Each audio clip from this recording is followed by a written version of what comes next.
గ్రామం మెల్లగా మేల్కొంటుంది. మృదువైన సూర్యకాంతి చిన్న చిన్న ఇళ్లపై పడుతుంది. పక్షులు మెల్లగా పాడుతుంటాయి.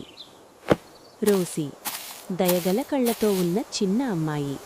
తన సాధారణమైన దుస్తులు వేసుకుని బైబిల్ను గుండెలకు దగ్గరగా పట్టుకుంటుంది.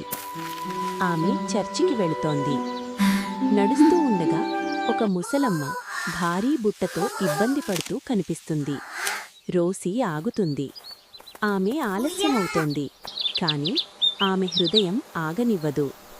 రోసి నవ్వుతుంది. బైబిల్ను ప్రక్కన పెట్టి ముసలమ్మకు సహాయం చేస్తుంది. ముసలమ్మ మెల్లగా ఆశీర్వదిస్తుంది. దేవుడు నిన్ను ఆశీర్వదించుగాక బిడ్డా అని.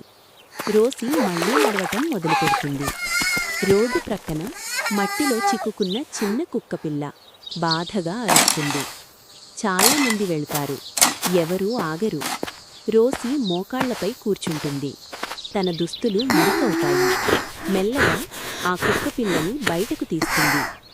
కుక్కపిల్ల తోక ఊపుతూ సంతోషంగా పరిగెడుతుంది. రోసి తన చేతులను చూస్తుంది. మురికి, అలసట, మరి ఇప్పుడు చాలా ఆలస్యం.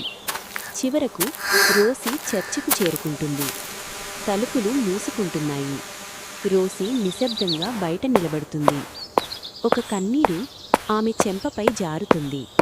అదే సమయంలో చర్చి గంట మోగుతుంది. పూజారి బయటకు వచ్చి రోసీని చూసి మృదువుగా నవ్వుతాడు.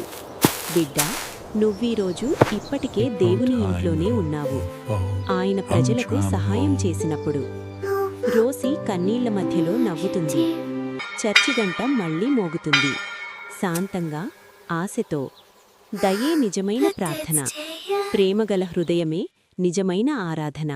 మీకు ఈ వీడియో నచ్చితే లైక్ చేయండి, షేర్ చేయండి, సబ్స్క్రైబ్ చేయండి. అలాగే మీ అభిప్రాయాన్ని కామెంట్గా